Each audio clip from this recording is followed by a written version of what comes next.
at Bizcamp here in Belfast, and my name is Raymond Sexton. I'm with a small organisation called Tangible Ireland. We do economic development and enterprise development in a combination of sectors, predominantly social entrepreneurship and also in small business startups. That's our main focus. Just a list of nuggets, I call them nuggets of wisdom. Now, none of these are necessarily my nuggets of wisdom, they're just a collection.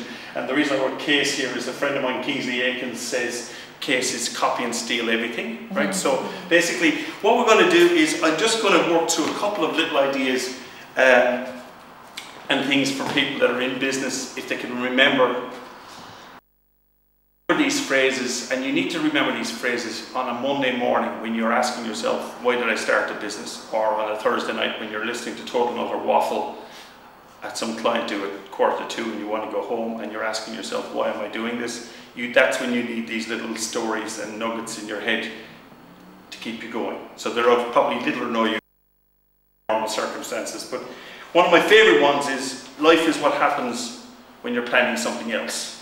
Right, so that's I suppose the favourite one of that is because essentially we all start off in a certain direction and for some reason we end up somewhere else, and it seems to happen all the time. Whereas if we didn't have a plan, we'd absolutely end up nowhere. My other favourite one there is Woody Allen says that the world is run by the people that turn up. So that's why I probably came to Belfast today for Bizcamp, to support the team. Now the team is a pretty impressive team. I don't know, I like Eve Verley and Nicola, I'm not sure who else is involved. Yourselves are involved, Aaron, yourself. It's fantastic because what you're doing is you're actually encouraging young entrepreneurs at the early stage. And I suppose what I'm going to focus on today is just the nuggets, and it's the emotional energy, which is what I'm going to focus on. And I'm just going to show you one chart which I did before he came in. And this is a simple enough chart, but it has helped me. I'm an engineer. And one of the things that engineers, they love to quantify everything. They love everything to be clear, precise, accurate. And I found that dealing graphs rather than what we call bar talk. Do you use that phrase up here, bar talk, where someone talks and talks and talks in the bar and then you say they're all talk? Well, essentially, the translation of this in bar talk is big dreams, small steps. Would be the bar talk version. So it's important to have a big dream and small steps. So now let's go through the technical evaluation of this chart. Right? On this side here we've got our energy. And when I'm talking about energy, this energy is your emotional energy, your financial energy, or the Chinese call it the G, or I don't know, is it Qi or whatever they call it. But as you get older, I'll be 50 next year. If you're in business, you have to mind your core emotional energy. Because what happens is eventually it doesn't always replenish. When you're young, you think that you've got this endless battery of positive energy that will always replenish after each weekend. But eventually you get a bit older and it just doesn't, a bit like a battery, an early battery, it doesn't quite charge up as well as it did previously. So you have to mind your energy. So if you look at this chart, this is your energy and this is time. And then this line here, if you look at this line here, it's what I call the vision line, or your dream. And this then is basically your activity. And this is a very important graph because if you actually look over time, if you have a big vision, you'll find the energy to reach your vision. You'll even find a little bit of energy to surpass your vision. But ultimately, you will always hover beneath your vision, right? And what typically happens, whether it's sales or business development or creating any project, what happens is, as people want to progress in their business, they continually tend to focus on activity. And they think that by focusing on activity that they're going to achieve more. Whereas they won't achieve more unless they focus on the vision line. So the secret really in life to get more done is not to increase activity. That'll happen. It's to bring the vision line up. So if you're ever, say you were running a local runner, you were the local champion. It doesn't matter how much training you do, you'll always be the local champion. But if you sit down and you watch the Olympics and you say, I'll qualify for the Olympics, the nitty-gritty is exactly the same as training. But because you've got your head full of now the Olympics, you'll find that you will find the energy and you'll actually do more activity. So the vision line goes further up. And now what happens is you end up here. So get back to my bar talk version of that, which is big dreams, small steps. If you are in running out of gas, the secret is not to work harder. The secret is to spend prime time dreaming, prime time replenishing the vision in your head. right? And that's the key thing, whereas most people think when things go wrong, what you need to do is you need to work harder. If you've got a bigger vision, more exciting vision, and whatever, what you'll find is you'll do more. Now I'll do one more chart, and then I'll just add a few things. Another great chart, engineers love this one, or technical people, is time, and again energy. And this energy is a general term here. And then there's the 4 phases of a project or a business. And there's 4 very exciting phases. There's excitement. You're getting started. It's very exciting. Logo, web page, offices, suit, shirt, outfit. It's great. First night out, what do? Start my own business. Gets very exciting. So you're excited, right? Next thing is management. Everybody that you meet that's excited is always talking about getting organised, right? We need new offices, we need a better system, we need a new accountant, we need Sage, we need SAP, we need this, we need that, we need printed invoices, we'd like e-commerce, everything. So it's all management, right? Now, they're the first 2 phases. Now, this is your critical point here now. So you've got excitement and management. Successful businesses, what they do is they go from management back to excitement, and then from excitement back to management.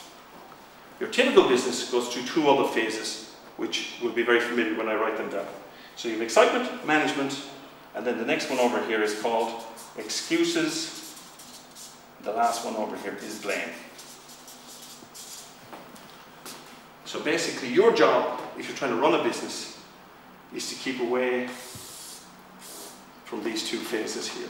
So the critical point is actually here. When you always start with excitement. But when you're excitement, what your plan is to get organised. When you're getting organised, you have to plan how you're going to get excited again. Because it will guarantee you'll end up over here. Now it's the same type of message as I've said before. It's all about the emotional energy, but replenishing, building this vision. So I'll give you a couple of simple examples of what I've done. I had an office in inner city Dublin. Used to get very tired Monday morning, and I'd be talking to myself, no one would do anything for lunchtime on Monday morning. So I'd go around to the National Gallery and walk through the halls. It was free, and I'd see the Caravaggio, and I'd see all these paintings. And I just found it used to get me excited, right? I could have sat in the office sending emails to no one that was responding. I could have talked to myself. I could have rang people to look for money that they owed me from the previous Friday. But you don't collect money on a Monday morning from anybody. You collect money usually on a Thursday afternoon. Why do you collect money on a Thursday afternoon? Because they're looking forward to the weekend, and it's the only day of the week that they're actually in great form, because they're still working. They haven't got the stress of getting out the door on Friday, and they can see the weekend, and they're just about. They sign the check on a Thursday afternoon, you collect it Friday morning, right? But try and get a check on a Friday morning. Wednesday, too early. Monday, hopeless, right? So it's all about excitement and management. Now that we've said that, I'm just going to add a couple of other little nuggets in. And the reason I'm doing these things, so remember that excitement, management, excuses, blame. I'm now going to mention 2 other phenomena which I've used, which is helicopters. At least you're going to remember this at 4 in the morning. I was giving a talk. I was business development director for a major engineering company, and we had a 1-day sales seminar. And I had something like 35 slides ready for a presentation, but I was the last speaker. So as the day went on, every single one of my slides was either robbed or copied or similar to everybody else. So I was left with my 2 joke slides, right? And in the end, I was left with 20 minutes to fill with my 2 joke slides instead of the other 33 slides. So I was left with 2. And the 2 slides were elephants and helicopters. You need to remember them. 2 simple things. Elephant, quite simple, right? Very easy. How do you eat an elephant? 1 bite at a time, right? I know it's very boring, it's a simple thing. Big project, take a deep breath, it's an elephant, 1 bite at a time, okay? That's much better than work allocation, resource allocation, all these fancy ways of describing work breakdown structures, management structures. An elephant, remember it, 1 bite at a time. A helicopter, what's the benefit of a helicopter? When you're working very hard, what's the benefit of a helicopter? You get into your own helicopter, you fly above yourself, and you look down at yourself in the hole and you say, what am I doing in this hole, right? And you actually look around the other terrain and see whether you're in the right hole, whether you're doing the right thing or not. And it's this ability when you're in a project or a startup that every now and then you take a trip in a helicopter. And it's only a mental trip, right? So these two concepts, right, very important, because if you don't get into the helicopter every now and then, you end up what I call you're climbing a ladder and it could be against the wrong wall, right? And this is what happens to everybody. They think they're very efficient, they're very organized, and then they suddenly realize the industry that they're in is no longer in existence. That's happened to people that made carburetors in the States. It's people that made gramophone records, right, in the States. They were brilliant at what they did, but they didn't realize that they were going to be superseded. So there are two little nuggets. So you can remember elephants, I'll put the T's, and helicopters, right? I'm going to, well, three more and then we'll let you go home, right? Another mathematical formula, and this is, you'll find this out from communicating. I use these because what I find is I tend to deal with a lot of technical, very analytical type of people, right? And when you deal with them and you're trying to get them involved in marketing or promotion, they think it's a black art. They think it's completely full of bull, right? And because it's completely full of bull, they think then that it's stupid or superficial or whatever. They think everyone in marketing is a bimbo and they're very serious, right? So there's another concept. Anyone remember from physics, which is momentum? Does anyone remember what momentum is? Who did HSC or physics or A-level physics? It's mass by velocity. And I remember from my science teacher, velocity was a very important thing. It was speed with direction. It wasn't just speed, right? Now, if you're dealing with marketing, I'm going to give the marketing version of this. So marketing momentum equals commitment by enthusiasm. Now enthusiasm, if you're good at your science, is actually, wait for it, and this is why I love it because I'm an engineer, and I really love it, is it's excitement with direction. So how many people do we know that are all excited but don't know what they're doing, right? They're going around in circles. So the secret for marketing momentum is you're committed. You actually are in for the long haul. Too many people starting businesses are in for the short haul. It takes time. My bank manager told me, he said, double the cost, halve the income, triple the time. Most people don't realize whatever they're starting is going to take time, and they seem to think it somewhere will come good, right? But just think of that, excitement with direction.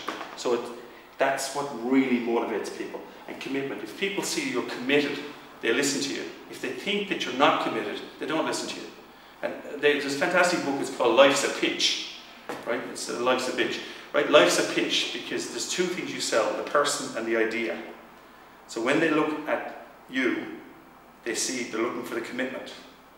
And if they don't see the commitment, it doesn't go beyond that, right? So if you get the commitment, that's fine. Then they're looking, have they got any mojo, any energy? Is there any? They're looking for the big bow, it's called. Have you got the momentum, right? But it's not excitement. We all know people that get excited, and we know they're like fireworks, as someone described. They burn out, but they're not to be found later on. So the key thing here is this idea of excitement with direction multiplied by commitment gives you marketing momentum. And I like that. I got loads of engineers to believe that because it was so like this one up here, mass by velocity. Whereas you could give a lecture on that without using the formula and you would be dismissed as being superficial. Right? Now I've got two other little nuggets which I'm going to share with you. A lovely one called, anyone here into gymnastics? Are you ever in gymnastics? Does anyone remember? They've changed the scoring points. But there's a thing, Peter Vidmar was an American Olympic winner in, sorry, I'll use another one, in, I forget, one of the Olympics in the 80s. And it used to be able to 10. It used to be a perfect 10. And then I used to watch it as a kid. And someone would get 9.2, and then someone else would get a 9.8. And I used to look at it and think, whew, jeepers. I didn't notice any difference between the 9.2 and 9.8. What's going on here? And then this Peter Vidmar explained it quite straightly. If you do gymnastics, you get 9.4 points for technical perfection. Only 9.4. And there's 3 other 0.2s. And it's called R, O, V. And the R, so it's 0.2, 0.2, 0.2. And the R is risk. And the way they define it in gymnastics, the way they define risk, is when the crowd goes, there's no technical definition, it's just whatever the person does on the board or the rings or whatever, and everybody just goes like that, and then the 0.2 gets added in because they've done something that the average person believes is risky, right? The next point, so that's risk. The second one then is originality. So has this person done anything that hasn't been done before? Now the Americans used to compete with the Chinese at the time. And every year, or every 4 years, the Chinese would come along and do something new, and the Americans spent 4 years copying them. The Americans would come along and then the Chinese have something new again, and the Americans would get grumpy. Eventually the Americans decided to do their own thing, and actually come up with their own ideas. So they finally figured out how to get this 0.2. Now these are important because everybody was technically perfect, right? Now, the last one then is a lovely one, it's my favourite one, which is virtuosity. And virtuosity is doing ordinary things well. It's like army people. They don't put the foot on the floor, they give it a clip. You know, they do that, or they lock the door neatly, or they fold things neatly. Crisp, just that little tiny little edge. And that's what these, when people used to do splits and rings, they'd get the extra 0.2, right? So there's very simple. So if you think, I used to do a lot of bids for major companies, right? And we did the bid, one of the most successful bids I was involved with when I was with PM was we won the Xerox campus in Dundalk. Now, we were up against 4 other globally renowned companies.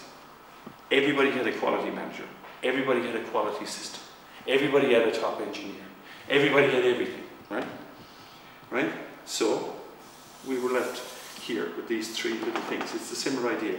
Everyone was acceptable, 9.4. Right? So we need to do something risky, whatever.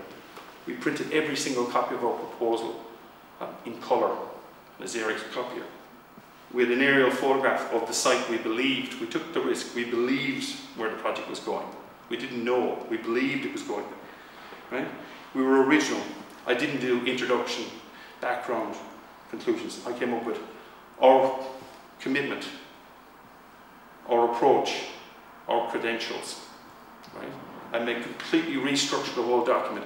Every single item was written on a single page in PowerPoint so that everyone could work on the proposal simultaneously and one page would not impact another. I learned that because, I don't know, anyone that's used Word with a big document with lots of photos realised that it's not very good with lots of photos and documents. It goes all over the place. But the good news is, 11:15, the team finished the document. And this is where, whether it's virtuosity or whatever, I, having managed the process for 6 weeks, did the photocopy. And because it was in colour, the light goes across 3 times for each part of the spectrum. So I can still remember every single copy because I was there all night watching this. Right? So this is where the virtuosity I'm talking about. I did it, I punched them, and I arrived and I handed them to the team, and I handed them to the team at 9:45 the following morning, and then I went home to bed. And we had the job the following Monday morning, and we got the largest project in the Dublin office that we'd ever got. It was 400 million of a project in Dundalk on the Xerox campus, and not alone did that, we impacted the whole peace process, we impacted the housing costs, we impacted the whole area of Dundalk. And what I'm saying is that started with an email. We were technically correct, but what I'm saying is we were always looking for what tiny little edge could we do to get us the 0.2, the 0.2, the 0.2. And that's what I want to highlight in terms of businesses and whatever. And the final little anecdote, which just to cheer you up going home, is that because it's Bizcamp, I just thought one of the greatest visionaries that we've ever dealt with, I suppose, was John F. Kennedy. He's my favourite character.